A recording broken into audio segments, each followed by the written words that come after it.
poquito distorsionado, pero bueno. Ah, mira, ¿qué le pasó?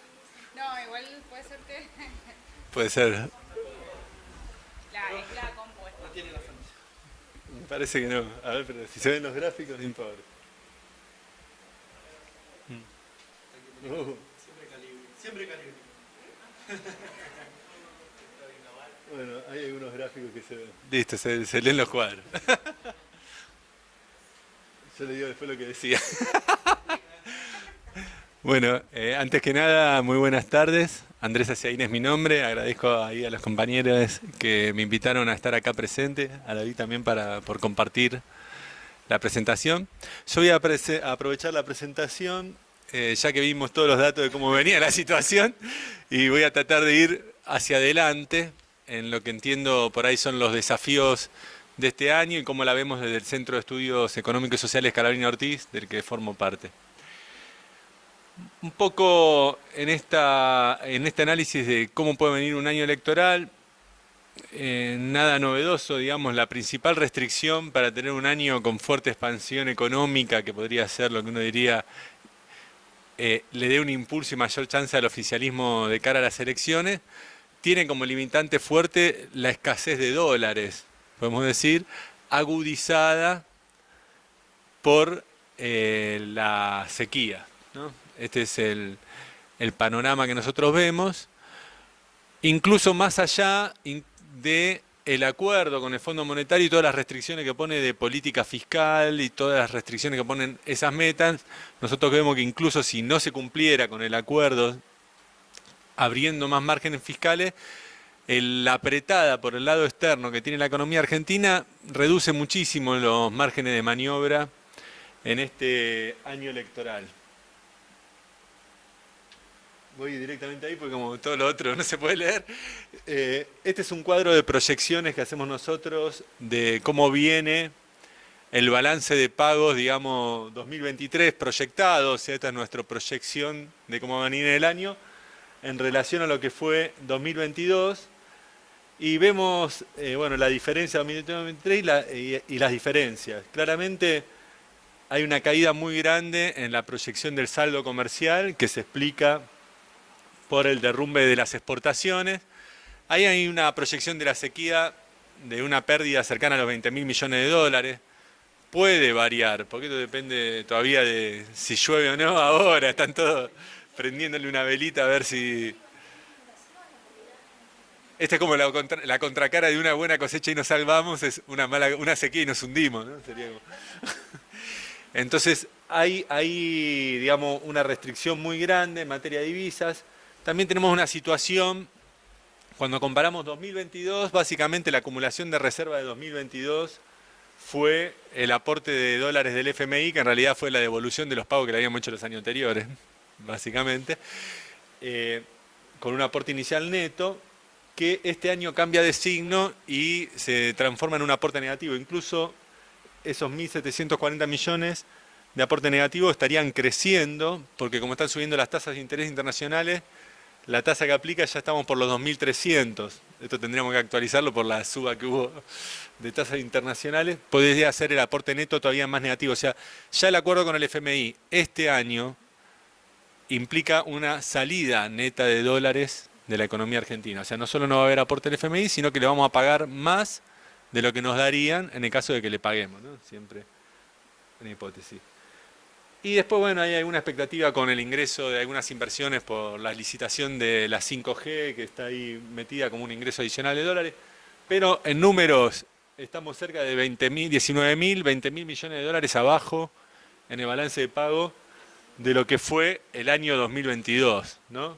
Donde hubo una acumulación neta de reservas de 6.000, que acá estaríamos con una pérdida neta y muy importante de reservas, si no se hace nada, ¿no? Entonces, esto es un pronóstico si no hubiera una política activa del gobierno. Ante esta situación hubo líneas de desarrollo del gobierno para tratar de evitar una pérdida masiva de reservas.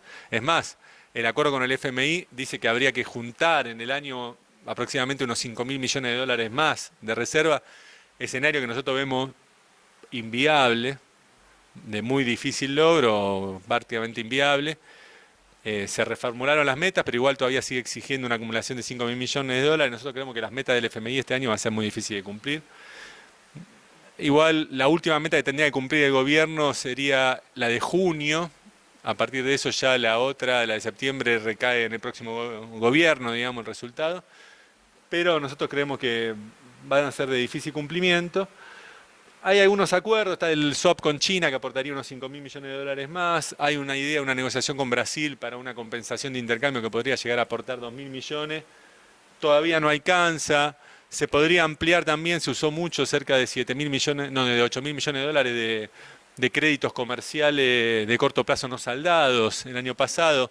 Si se lograra refinanciar o ampliar alguna de esas líneas, podría traer un aporte más. Pero nosotros lo que vemos que aún sumando todas esas fuentes que todavía no están confirmadas, el escenario externo es muy complejo.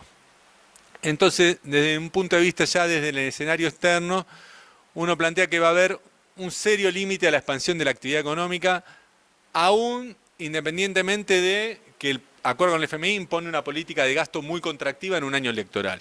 O sea, que aún si se rompiera, si se quiere, o no se cumpliera con el acuerdo con el FMI, se buscara la alternativa para, vía emisión de bonos que compra el Banco Central, dibujarla y expandir el gasto financiero de otra manera, digamos, todos los vericuetos que se pueden hacer para gambetear el corset fiscal del FMI, aún en esos términos, la traba en la falta de dólares hace que probablemente este año se rompa el sendero de crecimiento y estemos hablando de una caída de 1 punto, 2 puntos de la economía, salvo que aparezca alguien que diga, bueno, ya la pongo yo, ¿no? Un acuerdo de último momento, aparece los chinos y dicen, tomen, ¿no? Pero si no aparece esa magia, digamos, de algún lado que surge esa plata, hay una restricción muy fuerte por el lado cambiario a la expansión de la actividad económica.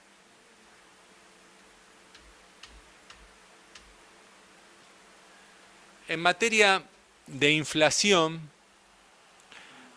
nosotros vemos, tenemos una interpretación de la dinámica inflacionaria argentina, donde nosotros hablamos de un componente central que explica la inflación, que es la inercia, que es básicamente que se explica por sí misma. Hay inflación porque la hubo antes, digamos. Es como un tren cuando aceleró, agarró velocidad y ya se sostiene el impulso por la propia velocidad de cuando se aceleró antes. Que esto tiene que ver con que cuando en una economía convive muchos años con inflación, por una cuestión de racionalidad económica para lograr hacer acuerdos estables de mediano plazo, digamos, entre distintos actores de la economía, se empiezan a introducir cláusulas que de hecho proyectan la inflación del pasado hacia adelante. Ejemplos concretos. Un alquiler este año legalmente, porque si se cumple el índice de locación que dice cómo se tiene que actualizar el alquiler, va a tener que aumentar un 90% porque es la inflación más o menos que acumuló el índice de locación el año pasado. Entonces ya de por sí hay un piso de inflación en los alquileres del 90%. Cuando uno va y analiza los costos financieros pasa lo mismo, sea que, también contrato entre empresas, pero digo, sea porque está indexado, por ejemplo, un crédito UVA, pero aún cuando no esté indexado, no sea un crédito UVA, las tasas de interés reales implican que todo el tiempo las tasas de interés van a estar por arriba de la inflación pasada, ¿no? Como que el gobierno no lo logra, un poquito atrás, que la sube, pero digamos, eso implica que la inflación del pasado se proyecta también en los costos financieros. Si vemos la política que decían de Claudine Pegg, de que no se retrase el dólar contra los precios, ¿qué quiere decir? Que el dólar también va a ir escalando a medida de lo que fue la inflación en el pasado. Entonces también los costos cambiarios, los contratos entre privados, los costos salariales. Los sindicatos negocian a partir de la inflación pasada contratos cada vez más cortos y con actualizaciones ahora prácticamente cada 3 meses de las paritarias. O sea, hay una indexación de que cada 3 meses se actualiza de acuerdo a la inflación del pasado. Entonces se empiezan a actualizar toda la estructura de costos financieros, de alquileres salariales y obviamente los empresarios que tienen paritarias todos los días, porque todos los días pueden remarcar los precios, toda esta indexación la trasladan a precios.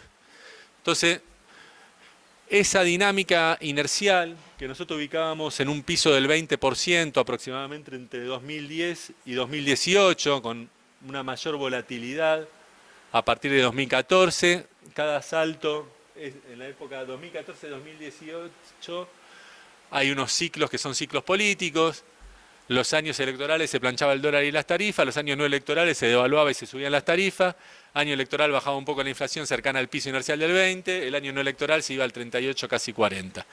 Esa era la dinámica hasta 2018. 2018, pacto Macri-el FMI. El FMI obliga al gobierno del PRO a dejar libre el tipo de cambio, la política de dólar flexible, y ahí viene el salto de las tasas de inflación a niveles cercanos al 50%, un poco más arriba, 55 creo que llegó a tocar, y con eso se construye un nuevo piso inercial que, si bien ahí baja en un año cercano al 38 en la pandemia, tiene que ver por una dinámica que en la pandemia algunos rubros que estaban cerrados no actualizaron precio.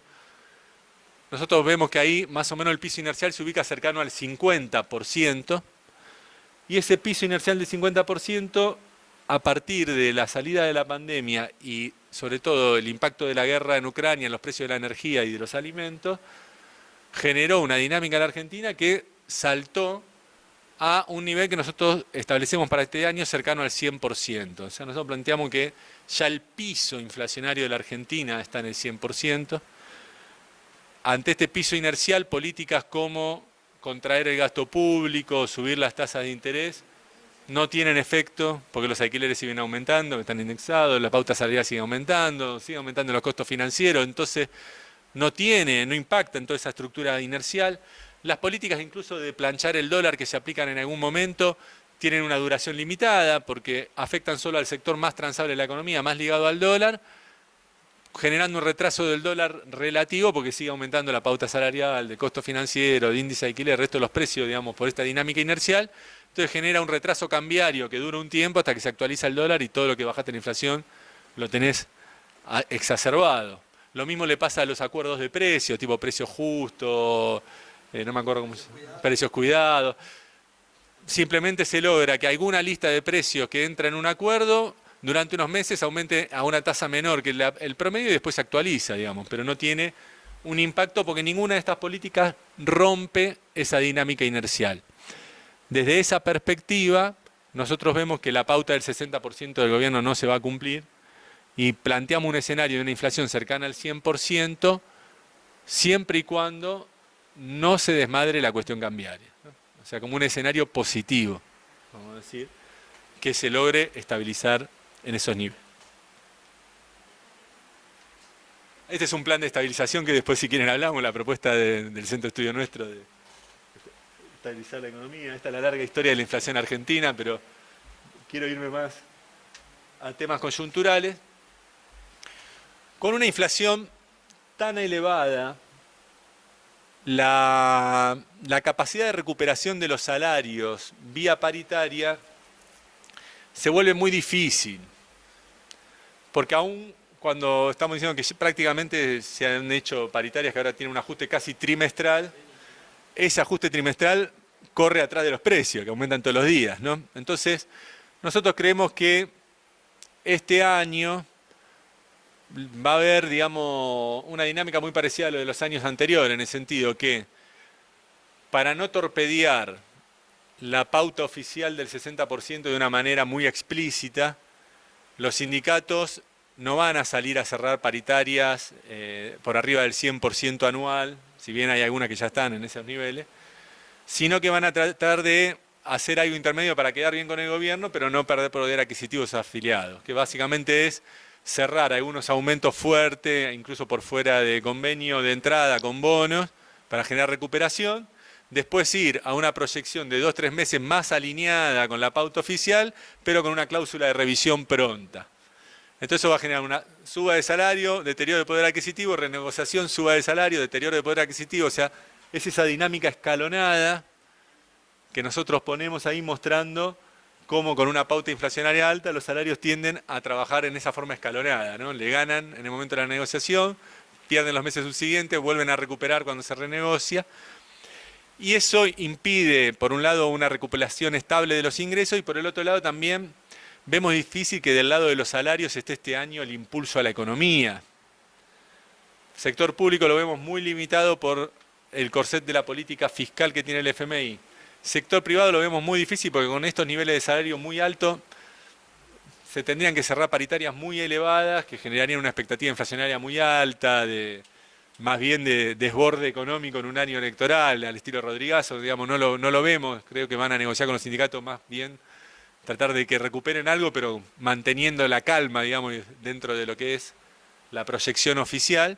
Entonces vemos difícil que venga de la mano de la recuperación salarial el levantar la economía.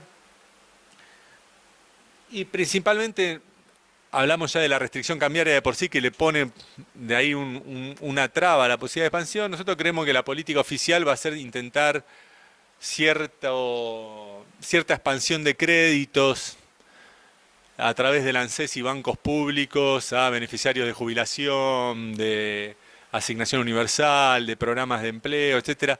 Una expansión más financiera, digamos, intentar una expansión financiera del consumo en los meses previos de las elecciones, porque es un tipo de política que no entra en el presupuesto, ¿tá? No genera déficit, entonces no jode el cumplimiento de la pauta fiscal con el FMI y permite cierta expansión de corto plazo de los gastos en la previa electoral. Fue usada, por ejemplo, por Cambiemos en 2017, ¿tá? Una política de ese estilo. Creemos que va a venir más por ese lado el intento de impulso electoral de los meses previos. Entonces, resumiendo la idea del año electoral, nosotros creemos que es un año electoral muy difícil para el oficialismo, donde la inflación no va a lograrse, desde nuestra perspectiva, reducirse a esa idea de masa de bajar 40 puntos porcentuales la inflación. Nosotros vemos que no tiene base real. Creemos que la inflación va a tener un piso del 100% inercial, de ahí para arriba. Que la recuperación salarial va a seguir limitada como vinieron estos años, digamos, le gana unos meses, pierde otros meses, por lo tanto, del lado de los salarios va a mantener esta estrategia de peleando el empate, podemos decir. El gasto fiscal muy trancado, cierta expansión del consumo financiada con créditos muy de corto plazo en la previa electoral, digamos una expansión de 2 o 3 meses tratando de generar algo de boom de consumo en la previa electoral, en el marco de presiones cambiarias muy fuertes que se agravan por la cuestión de las sequías, ¿no? Ese es un poco el panorama que proyectamos para el año 2023 y bueno, dejo abierto después si quieren discutimos el tema del plan de estabilización, eso si se quieren una ronda de preguntas. Muchas gracias.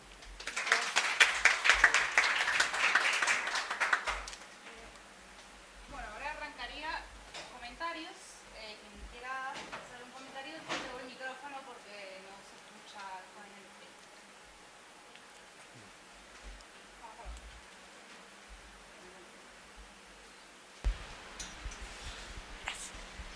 ¿Qué tal? ¿Cómo están? Buenas tardes. Pregunta para cualquiera de los dos, en realidad no un comentario, una pregunta. En todo esto que hablaste del tema inflacionario, los salarios y demás, hace unos días Cristina comentó, o en su discurso, habló de, con los datos duros, esto que ustedes mostraron recién respecto a cómo avanzaron los salarios con respecto a la inflación, los salarios no son parte de la inflación, o sea, los aumentos de salarios, claramente como dato, no son parte de la dinámica inflacionaria. ¿Hay alguna otra explicación de esto? ¿Es así? ¿No es así? ¿Cómo se podría revertir esa lógica? Porque vos recién hablaste algo de ir como despacio. Nada, no sé si se entiende la pregunta. Sí, sí. Si querés, apuntamos un par. Bueno, como quieran. Vos. No tenés. Yo quería hacer una consulta respecto a en la proyección que hiciste, Andrés, del balance cambiario. Si recuerdo bien, vi que las importaciones, las proyectadas como que habían bajado, como que bajarían 3.000 millones de dólares. Te quería consultar ahí, cuando lo armaron, ¿cómo consideraron el tema de, tengo entendido que un fuerte componente de importación de energía de este año, que tal vez, si viento a favor, con el nuevo gasoducto se disminuirían bastante y además estuvo el componente del famoso Festival de Importaciones. ¿Cómo fue la construcción de esa proyección en las importaciones en particular?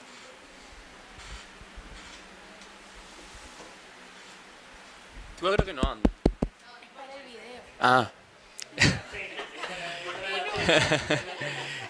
Creo que... No, la pregunta es si ya sabemos que el frente externo va a seguir complicado este año, si las perspectivas de los pagos del FMI y del 2024 y 2025 auguran mejores años o peores, ya sea se mantenga el gobierno o no. De vuelta puede ser que está... Que Independientemente que el frente externo para el año 2023 viene complicado, como es la perspectiva para el 2024-2025, independientemente si el gobierno se mantiene, cambia o no. Yo creo que está un poco con las manos atadas, tengan lo que tengan que hacer el próximo gobierno, que seguramente viene con una devaluación de entrada como cada cambio de gobierno.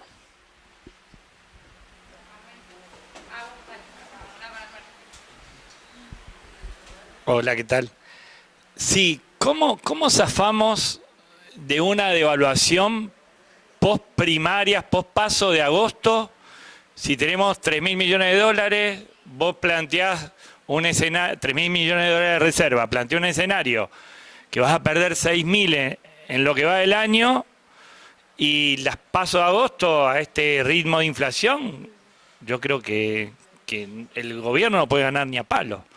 O sea, ¿cuál va a ser el escenario post-paso?